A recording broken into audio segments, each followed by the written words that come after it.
അസ്സലാമു അലൈക്കും വറഹ്മത്തുള്ളാഹി തആല വബറകാതുഹു. പ്രിയമുള്ളവരെ, ഞാൻ ഷംസുദ്ദീൻ മുഹമ്മദാണ്. പള്ളിക്കര മൊഹീദ്ദീൻ ജമാഅത്ത് പ്രവാസി കമ്മിറ്റി പുതുതായി ഒരു ആപ്പ് ലോഞ്ച് ചെയ്യുന്നു എന്ന കാര്യം അറിഞ്ഞതിൽ അതിയായി സന്തോഷിക്കുന്നു. അതോടുകൂടി ഇതിന്റെ പിന്നിൽ പ്രവർത്തിച്ച പ്രവാസി കമ്മിറ്റി പ്രസിഡന്റ്, സെക്രട്ടറി, മറ്റ് മെമ്പർമാർക്കും നമുക്കെന്നും താങ്ങും തണലുമായി നിന്നിട്ടുള്ള പള്ളിക്കര മൊഹീദ്ദീൻ ജമാഅത്ത് കമ്മിറ്റി പ്രസിഡന്റ്, സെക്രട്ടറി, മറ്റ് ഭാരവാഹികൾക്കും മഹൽ നിവാസികൾക്കും എൻ്റെ അഭിനന്ദനങ്ങൾ. പ്രവാസി കമ്മിറ്റി പ്രവർത്തന പാരമ്പര്യത്തെക്കുറിച്ച് 2 വാക്ക് പറയണമെന്ന അഭ്യർത്ഥനയെ മാനിച്ചാണ് ഞാൻ നിങ്ങളുടെ മുമ്പിൽ എത്തിയിട്ടുള്ളത്. 44 വർഷക്കാലത്തോളമായി പ്രവർത്തന പാരമ്പര്യമുള്ള ഒരു കമ്മിറ്റിയെ കുറിച്ച് ഞാൻ പറഞ്ഞാൽ എത്രമാത്രം പൂർണ്ണമാകും എന്ന് എനിക്കറിയില്ല. എങ്കിലും എനിക്കറിയാവുന്ന ചില കാര്യങ്ങൾ ഞാൻ നിങ്ങളുടെ മുമ്പിൽ പറയാം. തെറ്റുകുറ്റങ്ങളുണ്ടെങ്കിൽ സാദരം എല്ലാവരും ക്ഷമിക്കണമെന്ന അഭ്യർത്ഥനയോടുകൂടി ഞാൻ തുടങ്ങുകയാണ്. 1980 കാലഘട്ടങ്ങളിലാണ് നമ്മുടെ പ്രവാസി കമ്മിറ്റി രൂപീകരണങ്ങൾ ഉണ്ടായിരുന്നത്. ഇതൊരു കൂട്ടായ്മയായി തുടങ്ങിയതാണ്. അന്ന് നമുക്ക് ഇവിടെ പ്രവർത്തിക്കാനുള്ള ആൾക്കാരും വളരെ തുച്ഛമായിരുന്നു. ആ കാലഘട്ടങ്ങളിൽ വിദ്യാഭ്യാസം പോലും പൂർത്തിയാക്കാത്ത ചെറുപ്പക്കാർ സ്വന്തം കുടുംബത്തെ എങ്ങനെ കരകയറ്റാം എന്ന് തീരുമാനിച്ച് വിസയോ പാസ്പോർട്ടോ ഒന്നും തന്നെ ഇല്ലാതെ ഗൾഫിൽ എത്തിച്ചേരുന്ന ഒരു കാലഘട്ടമായിരുന്നു. അപ്പൊ അങ്ങനെ എത്തിപ്പെടുന്നവരെ നമുക്ക് എങ്ങനെ സഹായിക്കാം എന്ന ചിന്തയിൽ നിന്നാണ് ഈ പ്രസ്ഥാനം പിറവിയെടുക്കുന്നത്. ആ കാലത്ത് KP എത്തിച്ച നമ്മുടെ സാക്കൂച്ച, അന്തുമായിച്ച, അബൂബക്കർച്ച, യൂസഫ്ച്ച, NC സലാംച്ച, ഖാദിർച്ച, ഇബ്രാഹിച്ച, ഹസീച്ച തുടങ്ങിയ ആൾക്കാരുകൾ, അദ്രീമിച്ച തുടങ്ങിയ കുറച്ച് ആൾക്കാരുകൾ ചേർന്ന് രൂപീകരിച്ച ഒരു കൂട്ടായ്മയാണ് നമ്മുടെ പള്ളിക്കര മൊഹീദ്ദീൻ ജമാഅത്ത് പ്രവാസി കമ്മിറ്റി. അന്ന് ആ കമ്മിറ്റിക്ക് വിപുലമായി പ്രവർത്തിക്കുവാനുള്ള ഒരു പശ്ചാത്തലം ഉണ്ടായിരുന്നില്ല. കാരണം ഒന്ന് പോകുവാനും വരാനുള്ള വണ്ടിയോ കാര്യങ്ങളോ അങ്ങനത്തെ സൗകര്യങ്ങളില്ല. പിന്നെ ഇന്ന് കാണുന്നത് പോലെ മൊബൈൽ സൗകര്യങ്ങളോ മറ്റ് കമ്മ്യൂണിക്കേഷൻ സൗകര്യങ്ങളോ ഒന്നും തന്നെ ഇല്ലാത്ത ഒരു കാലഘട്ടമായിരുന്നു. മാത്രമല്ല അന്ന് ഏകദേശം ആൾക്കാരെല്ലാം ഹോട്ടൽ ജോലിയും മറ്റുമാണ് ചെയ്യുന്നത്. കാരണം ഹോട്ടൽ ജോലിയെല്ലാം വളരെ പ്രയാസമുള്ള ജോലി. രാവിലെ പോയി കഴിഞ്ഞാൽ അവർക്ക് ഉറങ്ങാനോ സ്വന്തം വസ്ത്രങ്ങൾ അലക്കാനോ പോലും സമയം പോലും ഇല്ലാത്ത ഒരു കാലഘട്ടത്തിലായിരുന്നു അന്നത്തെ കാലഘട്ടം. എന്നാൽ അതിന് അപവാദമായിട്ടുണ്ടായിരുന്നത് നമ്മുടെ ബഹുമാനപ്പെട്ട സാക്കൂച്ചക്ക് അന്ന് ഉച്ചവരെ മാത്രമേ പണിയുണ്ടായിരുന്നുള്ളൂ. അപ്പൊ ഉച്ചവരെയുള്ള പണിയും കഴിഞ്ഞാൽ സാക്കൂച്ച എല്ലാവരും പോയി കാണുകയും ഇത്തരം കാര്യങ്ങളിൽ സജീവമായി പ്രവർത്തനം ചെയ്യുന്ന ഒരു കാലഘട്ടമായിരുന്നു. ആ കാലഘട്ടങ്ങളിൽ നമ്മുടെ പള്ളിക്കര മൊഹീദ്ദീൻ ജമാഅത്തിന് നല്ലൊരു വരുമാനമോ കാര്യമോ ഒന്നും തന്നെ ഉണ്ടായിരുന്നില്ല. നമുക്ക് കുറച്ച് ഓരോ വീടുകളിൽ നിന്ന് തെങ്ങും ചെറിയൊരു വരിസംഖ്യയും മാത്രമായിരുന്നു നമ്മുടെ പള്ളി പ്രവർത്തനത്തിനായിട്ടുള്ള അന്നത്തെ വരുമാനം. നമുക്ക് ഒരു ഉസ്താദ ഉണ്ടായിരുന്നത്. അദ്ദേഹം തന്നെയാണ് മുക്രിയും, അദ്ദേഹം തന്നെയാണ് ഖതീബും, അദ്ദേഹം തന്നെയാണ് പരിപാലനവും, അദ്ദേഹം തന്നെയാണ് അധ്യാപകനും എന്ന ഒരു സ്റ്റേജിൽ നടന്നുകൊണ്ടിരിക്കുന്ന കാലഘട്ടത്താണ് അതിനൊരു മാറ്റം വരുത്തണം, പള്ളിക്ക് എന്തെങ്കിലും ഒരു ചെറിയ വരുമാനം വേണം എന്ന തീരുമാനത്തോടു കൂടി ഇവിടെ വന്നെത്തുന്ന എല്ലാ മെമ്പർമാരിൽ നിന്നും ഒരു മാസം 10 രൂപ വെച്ച് പിരിക്കുക എന്ന ഒരു പരിസംഖ്യക്ക് തുടക്കം കുറിച്ചത്. ആ സംഭാവന തന്നെ ചില ആൾക്കാർ കൊടുക്കുന്നവർ കൊടുക്കും, കൊടുക്കാത്തവരൊന്നും തന്നെ കൊടുക്കൂല എന്ന മട്ടിൽ അതിന്റെ പ്രവർത്തനം ഒരു ഒച്ചു നീങ്ങുന്ന വേഗത മാത്രം ഉണ്ടായിരുന്ന ഒരു കാലഘട്ടത്തിൽ നിന്നും അതിലൊരു മാറ്റം വരുന്നത് ഒരു 1990 കാലഘട്ടങ്ങൾക്ക് ശേഷമാണ്. 1990 കാലഘട്ടമാകുമ്പോഴേക്കും കുറച്ച് ആൾക്കാരുകളൊക്കെ വന്നു. ഞാനും 89-ലെത്തി. സമത്ത് പോലുള്ള ആൾക്കാർ, അസ്നാർ, അങ്ങനെയുള്ള പുതിയ തലമുറകളെല്ലാം വരാൻ തുടങ്ങി. അവരെല്ലാം ഈ കമ്മിറ്റിയുമായി സഹകരിക്കാനും ജൂനിസ്റ്റ പോലുള്ള ആൾക്കാർ പള്ളിയായിട്ട് സഹകരിക്കാനും എല്ലാം തുടങ്ങുന്നതോടുകൂടിയാണ് കമ്മിറ്റി നമ്മൾ ഒന്നും കൂടെ വിപുലമാക്കാൻ തുടങ്ങിയത്. അന്ന് നമ്മുടെ മെമ്പർമാർ പല ഭാഗങ്ങളിലായി ഇങ്ങനെ വിന്യസിച്ച് കിടക്കുകയായിരുന്നു. അല്ലെങ്കിൽ മാത്രമാണ് നമ്മൾക്ക് കാര്യമായ ഒരു കൂട്ടായ്മ ഉണ്ടായിരുന്നത്. ദുബൈ ഉണ്ട്, ഷാർജ ഉണ്ട്, അജ്മാൻ ഉണ്ട്, അതുപോലുള്ള ആൾക്കാർ അവരെല്ലാം പോയി കാണുക, അവരുമായിട്ടൊന്ന് ബന്ധപ്പെടാനുള്ള സൗകര്യങ്ങളൊക്കെ വളരെ ബുദ്ധിമുട്ടിക്കൊണ്ടിരിക്കുന്ന ഒരു കാലഘട്ടമായിരുന്നു. അങ്ങനെ ഇരിക്കുമ്പോഴാണ് 1994 എനിക്ക് ലൈസൻസ് കിട്ടുന്നത്. അത് നമുക്കൊരു വലിയൊരു ആശ്വാസമായിരുന്നു. അതോടുകൂടി നമുക്ക് ആൾക്കാരെ കാണാൻ പോകാനും മറ്റുമുള്ള ഒരു സൗകര്യം അതിലൂടെ നമുക്ക് ലഭ്യമായി. അങ്ങനെയുള്ള ഒരു സൗകര്യം നമുക്ക് ലഭ്യമായപ്പോൾ നമുക്ക് അല്ലയിലുള്ള ആൾക്കാരും ബനിയാസിലും ഒരുപാട് ആൾക്കാരാണ്. ബനിയാസിലും അബുദാബിയും ആ ഒരു ലൈനിൽ നമുക്ക് എല്ലാവരുമായിട്ട് ബന്ധപ്പെടുവാനും അവരുമായിട്ട് കാര്യങ്ങൾ ചർച്ച ചെയ്യാനുള്ള ഒരു അവസരങ്ങൾ സൃഷ്ടിക്കുകയും അന്ന് നമ്മുടെ കുഞ്ഞക്കുറിച്ച എല്ലാവരും അബുദാബി, ബനിയാസ്, സമദ്, ഹസ്നാർ പോലുള്ള ആൾക്കാർ. ആ സമയത്താണ് നമ്മുടെ ബഹുമാനപ്പെട്ട യൂസഫ് അളിയൻ, അതുപോലെ തന്നെ വഹാബ് അളിയൻ മുതലായ പുതിയാപ്ലമാരും നമ്മുടെ ഈ സംരംഭത്തിലേക്ക് വരുന്നതും ഈ കൂട്ടായ്മയിലേക്ക് വരുന്നതും അവർ കൂടി എത്തിയപ്പോഴേക്കും നമുക്ക് നല്ലൊരു ഊർജ്ജസ്വലമായ ഒരു കമ്മിറ്റിയെ തിരഞ്ഞെടുക്കാനും നമ്മുടെ പ്രവർത്തനം കൂടുതൽ വിപുലീകരിക്കുവാനും നമുക്ക് സാധിച്ചു. അപ്പോഴാണ് നമ്മുടെ പള്ളി ഒന്ന് പുതുക്കി പണിയണം എന്ന ഒരു തീരുമാനത്തിലെത്തുകയും അതിനുള്ള പ്രാരംഭഘട്ടങ്ങൾ ആരംഭിക്കുകയൊക്കെ ചെയ്യുന്നത്. അതിന് അന്നത്തെ പ്രസിഡന്റ് മൂസാൻച അതിനുവേണ്ടി അഹോരാത്രം പ്രവർത്തിച്ച ഒരു വ്യക്തിയാണ്. അദ്ദേഹത്തിന്റെ നേതൃത്വത്തിൽ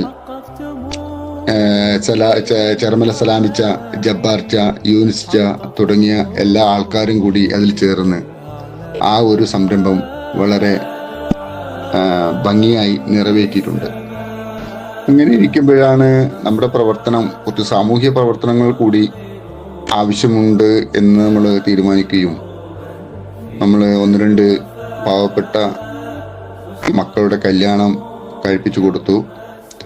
അതോടുകൂടി ഒരു ദിവസം ഞാനത് എൻ്റെ ഓർമ്മ ശരിയാണെങ്കിൽ ഒരു ഉസ്താദിന്റെ ഭാര്യയ്ക്ക് ഒരു ഓപ്പറേഷനുമായി ബന്ധപ്പെട്ട ഒരു പിരിവ് നടത്തുകയുണ്ടായി. റഹമയിൽ നിന്ന് നമ്മൾ സ്റ്റാർട്ട് ചെയ്ത് അബുദാബിയിലേക്ക് എത്തുമ്പോഴേക്കും അതിലേക്ക് ആവശ്യമുള്ള തുക നമുക്ക് പിരിഞ്ഞു കിട്ടി, എല്ലാവരും നമ്മളോട് സഹകരിച്ചതുകൊണ്ട്. അങ്ങനെയുള്ള സന്ദർഭങ്ങളൊക്കെ നമുക്കുണ്ടായിട്ടുണ്ട്. അതോടുകൂടി പിന്നീട് നമുക്ക് പള്ളിയുടെ പരിപാലനം കുറച്ചും കൂടി വിപുലീകരിക്കണം. നമുക്ക് നമ്മുടെ ഭാഗത്തൊന്നും ഈ പള്ളിയിലൊന്ന് കാർപ്പറ്റ് ഇടുകയോ അല്ലെങ്കിൽ ഒരു കൂളർ സൗകര്യമോ ഒന്നും ഇല്ലാതിരുന്നൊരു കാലത്താണ് നമ്മൾ അത് ആഗ്രഹിക്കുന്നതും. നമ്മുടെ വഹാവളിയൻ അപ്പോൾ അൽ മസൂദിൽ വർക്ക് ചെയ്യുന്ന ഒരു കാലഘട്ടമായിരുന്നു. അപ്പോൾ അലീനായിട്ട് ബന്ധപ്പെട്ട് അൽ മസൂദിന്റെ മുതലുമായി ബന്ധപ്പെട്ടാണ് നമ്മൾ ആദ്യമായി നമ്മുടെ ആ ഭാഗത്ത് ഉള്ള പള്ളികളിൽ വെച്ച് ആദ്യമായി പള്ളിക്കര പള്ളിയിൽ പൂർണ്ണമായി കാർപ്പറ്റ് ഇടുകയും വരുന്നവർക്ക് വെള്ളം കുടിക്കാനുള്ള ഒരു കൂളർ സ്ഥാപിക്കുകയും ചെയ്തത് ആ കാലഘട്ടത്തിലായിരുന്നു. പിന്നെ പള്ളിയുടെ പണിയോടുകൂടി നമുക്ക് നമ്മുടെ പള്ളി വളപ്പിൽ തന്നെ ഒരു 4 റൂം കട ഉണ്ടാക്കുവാനും അതുപോലെ തന്നെ നമ്മുടെ കലാമീച്ചാന്റെ ബിൽഡിംഗ് പണിതപ്പോൾ അതിൽ നിന്ന് 1-2 റൂം കിട്ടുകയും ചെയ്തു. അതെല്ലാം നമുക്ക് ചെറിയൊരു വരുമാന മാർഗമായി മാറുകയുണ്ടായി. എന്നിരുന്നാലും നമ്മുടെ നാടിന്റെ മഹലിന്റെ പ്രവർത്തനം ആ സമയത്തും അത്ര വിപുലമായിരുന്നില്ല. ഒരു സ്ട്രോങ് ആയ ഒരു കമ്മിറ്റിയോ അതിന്റെ പ്രവർത്തനമോ അത്ര വിപുലമായിരുന്നില്ല. അങ്ങനെയാണ് മൂസാൻ ചാന്റെ മരണശേഷം നമ്മുടെ ബഹുമാനപ്പെട്ട ജുബൈർ ഹാജി നമ്മുടെ പള്ളിയുടെ പ്രസിഡന്റായി വരുന്നത്. ജുബൈർ ഹാജി പള്ളിക്കര പ്രസിഡന്റായി വരുന്നതോടു കൂടിയാണ് നമുക്ക് ഒന്നുകൂടി നമ്മുടെ പള്ളിയുടെ പ്രവർത്തനവും വിപുലമാകുന്നത്, നമ്മുടെ കമ്മിറ്റിയായി സഹകരിക്കുന്നത്. അതിനു മുമ്പ് നമുക്ക് പള്ളിയായിട്ട് പ്രവാസി കമ്മിറ്റിയുമായിട്ടുള്ള ഒരു സഹകരണം തുച്ഛമായിരുന്നു, ഇല്ല എന്നല്ല, തുച്ഛമായിരുന്നു.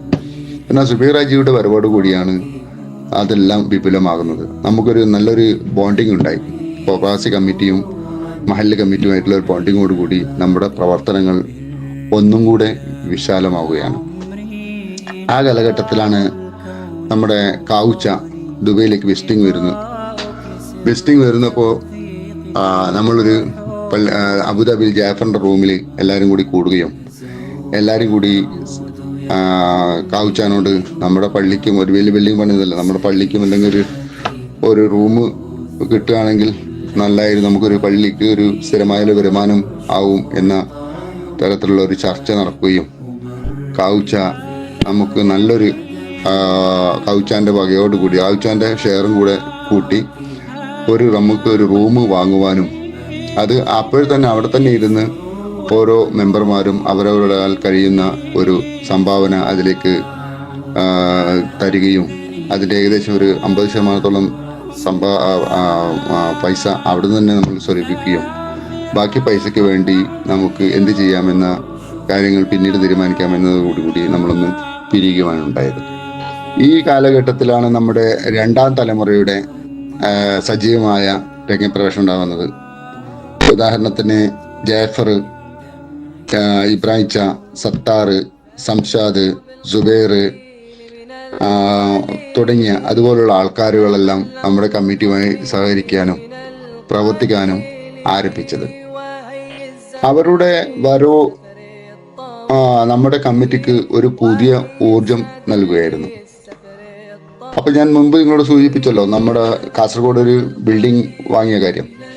അപ്പൊ അതിലേക്ക് ഫണ്ട് ആവശ്യമായി വന്നതിന് പ്രകാരം നമ്മൾ 10 രൂപ പിരിക്കുക എന്ന വലിയൊരു ഹെർക്കുലൻ ടാസ്ക് ആയിരുന്നു. കാരണം നമ്മൾ പെട്രോൾ അടിച്ച്, ഞാൻ പറഞ്ഞില്ല ചെലവും കാര്യങ്ങളൊന്നും ഇല്ലാത്ത ഒരു കമ്മിറ്റിയാണെന്ന്. പെട്രോൾ അടിച്ച് നമ്മൾ പോയി കഴിഞ്ഞാൽ ആ പെട്രോൾ അടിച്ച പൈസ പോലും ചില സമയത്ത് കിട്ടില്ല. 10 രൂപ ചോദിച്ചു കഴിഞ്ഞാൽ ചില ആൾക്കാർ ഓടി മറിയുന്ന ആൾക്കാർ, ഇല്ല എന്ന് പറയുന്ന റൂമിലുണ്ടായാലും അങ്ങനെ പല അനുഭവങ്ങളും നമ്മൾ അനുഭവിച്ചതിന് പ്രകാരം അതൊരു നഷ്ടക്കച്ചവടമെന്ന് തോന്നിയത് കൊണ്ട് നമ്മൾ തീരുമാനിച്ചു, നമ്മൾ ഈ 10 രൂപ പിരിക്കുന്ന കാര്യം നിർത്തി എല്ലാവർക്കും ഒരു ലൈഫ് ടൈം പരിസംഖ്യ എന്ന രീതിയിൽ ഒരു 1000 രൂപ ആര് യുഎയിലേക്ക് എത്തിയാലും അല്ലെങ്കിൽ വിദേശ രാജ്യങ്ങളിൽ പോയാലും 1000 രൂപ അവർ പള്ളിക്ക് വേണ്ടി കൊടുക്കുക എന്നൊരു തീരുമാനത്തിലെത്തി. അതിലൂടെ നമുക്ക് നല്ലൊരു ഫണ്ട് ഉണ്ടാകുകയും കാസർഗോഡ് ബിൽഡിംഗ് പൂർണ്ണമായി നമുക്ക് വേഗം രജിസ്റ്റർ ചെയ്തെടുക്കുവാനും മറ്റുമെല്ലാം സാധിച്ചു. അതോടുകൂടി ഞാൻ പറഞ്ഞല്ലോ, പള്ളിക്കര ജമാഅത്ത് പ്രവർത്തനം ഒന്നുകൂടി സ്ട്രോങ് ആകുകയും നമ്മുടെ മദ്രസ പുതുക്കി പണിതു, പള്ളി ഓൾറെഡി പുതുക്കി പണിതായിരുന്നു. പിന്നെ നമ്മൾ ക്വാർട്ടേഴ്സ് പണിതു. പിന്നെ ഉസ്താദന്മാരുടെ ഒരു ഉസ്താദിൽ നിന്ന് നമ്മൾ 3ഉം 4ഉം ഉസ്താദന്മാരിലേക്ക് എത്തിക്കുകയും അത് കുട്ടികൾക്ക് നല്ല ഒരു ആത്മീയ വിദ്യാഭ്യാസം നൽകുവാനും എല്ലാം സാധിച്ചു. പിന്നെ നമ്മുടെ റബീലുൽ പോലുള്ള കാര്യങ്ങൾ ആഘോഷമായി കൊണ്ടാടുവാനും മറ്റു കാര്യങ്ങൾ സലാത്ത് വാർഷികമായാലും മജ്ലിസ് നൂർ ആയാലും മറ്റ് പ്രവർത്തനങ്ങളെല്ലാം ഒന്നുകൂടി വിപുലീകരിക്കുവാനും മറ്റ് മഹല്ലുകളിൽ നടക്കുന്ന അതായത് നമ്മുടെ റേഞ്ച് സമ്മേളനം പോലുള്ള കാര്യങ്ങൾ ഏറ്റവും കൂടുതൽ പ്രിഫർ ചെയ്യുന്ന ഒരു മഹല്ലായി നമ്മുടെ പള്ളിക്കര മൊയ്‌ദീൻ ജമാഅത്ത് മഹല്ല് മാറുകയും ഉണ്ടായി എന്ന കാര്യം കൂടി ഞാൻ ഇത്തരണത്തിൽ അറിയിക്കുകയാണ്. അന്ന് നമ്മൾ മനസ്സില്ലാ മനസ്സോടുകൂടിയാണെങ്കിലും എടുത്ത ഒരു തീരുമാനം, നമ്മൾക്ക് ഇവിടുന്ന് വരിസംഖ്യ നൽകാതെ തിരിച്ച് നാട്ടിൽ പോയ ആൾക്കാർ അവർ മരിക്കുമ്പോഴോ അല്ലെങ്കിൽ അവരുടെ മക്കളുടെ കല്യാണം കഴിയുമ്പോഴോ മറ്റു വിശേഷങ്ങൾ വരുമ്പോഴോ അവരെ നിർബന്ധം ആ പിരിവ് വാങ്ങണം എന്നൊരു തീരുമാനത്തിലേക്ക് നമ്മൾ എത്തിച്ചേരേണ്ടി വന്നു. അത് തികച്ചും അത് നല്ലതാണോ മോശമാണോ എന്നതിനെ കുറിച്ചിട്ട് ഒരു സംശയമുണ്ട്. കാരണം ഒരാൾ മരിച്ചു കിടക്കുമ്പോൾ അവരിൽ നിന്ന് ആ പൈസ നമ്മൾ വസൂലാക്കുക എന്നൊക്കെ പറയുന്നത് ഒരു നല്ലൊരു കാര്യമായിട്ട് തോന്നിയിട്ടില്ല. പക്ഷെ നമുക്ക് വേറെ മാർഗമില്ലായിരുന്നു. കാരണം ഇവിടെ 10ഉം 15ഉം 20 വർഷം കാലഘട്ടം ജീവിച്ചിട്ട് പോലും 1 രൂപ പള്ളിയുടെ പ്രവർത്തനത്തിന് വേണ്ടി നൽകാതെ തിരിച്ചു പോയ എത്രയോ ആൾക്കാരുണ്ട്. കൊടുത്തവരുണ്ട്, പകുതി കൊടുത്തവരുണ്ട്, കാൽഭാഗം കൊടുത്തവരുണ്ട്, തീരെ കൊടുക്കാത്തവരുണ്ട്. അപ്പൊ അവരിൽ നിന്നും ആ പൈസ പിരിച്ചെടുക്കുക എന്ന ഉദ്ദേശത്തോടു കൂടിയാണ് അങ്ങനെ ഒരു നിയമം നമ്മൾ കൊണ്ടുവന്നത്. അതിൽ നമുക്ക് ഒരുപാട് പൈസ പിരിഞ്ഞ് കിട്ടിയിട്ടുമുണ്ട്. ഇപ്പോൾ നമ്മൾ അൽഹംദുലില്ലാഹ് മോശമല്ലാത്ത തരത്തിൽ പ്രവർത്തിച്ചു പോകുന്നുണ്ട്. ഇതാ നമുക്കിപ്പം നമ്മുടെ അടുത്ത തലമുറയും എത്തിക്കഴിഞ്ഞു. ലത്തീഫിനെ പോലെ, വസീമിനെ പോലെ, ഫഹീമിനെ പോലെ, ഷമീമിനെ പോലെ, അസ്കറിനെ പോലെ ഉള്ള ആൾക്കാർ ഇവിടെ വിദേശ രാജ്യങ്ങളിലും നാട്ടിലെ സഹീർ മാളിക, സഹീർ KP, അതുപോലെ വാഹിദ്, അതുപോലെയുള്ള ചുറുചുറുക്കുള്ള യുവാക്കൾ നാട്ടിലും അങ്ങനെയുള്ള യുവത്വം നമ്മുടെ കമ്മിറ്റിയിലേക്ക് ഇപ്പോൾ എല്ലാവരും എത്തിപ്പെട്ടിരിക്കുകയാണ്. അതോടുകൂടി UAE കമ്മിറ്റി എന്ന ഒരു നാമം തന്നെ നമുക്ക് മാറ്റേണ്ട ഒരു ഇതിലേക്ക് എത്തിയിരിക്കുകയാണ്. കാരണം ലോകത്തിൻ്റെ പല ഭാഗങ്ങളിലായി പരന്നു കിടക്കുന്ന വലിയൊരു കമ്മിറ്റിയായി നമ്മൾ വിപുലീകരിക്കപ്പെട്ടിരിക്കുകയാണ്.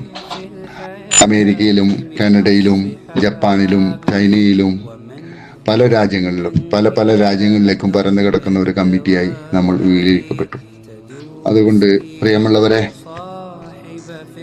നമ്മുടെ കമ്മിറ്റിയുടെ 44 വർഷത്തെ യാത്ര, 84 മുതൽ 41 വർഷത്തെ യാത്ര 1984 മുതൽ 2025 വരെ എത്തിയിരിക്കുകയാണ്.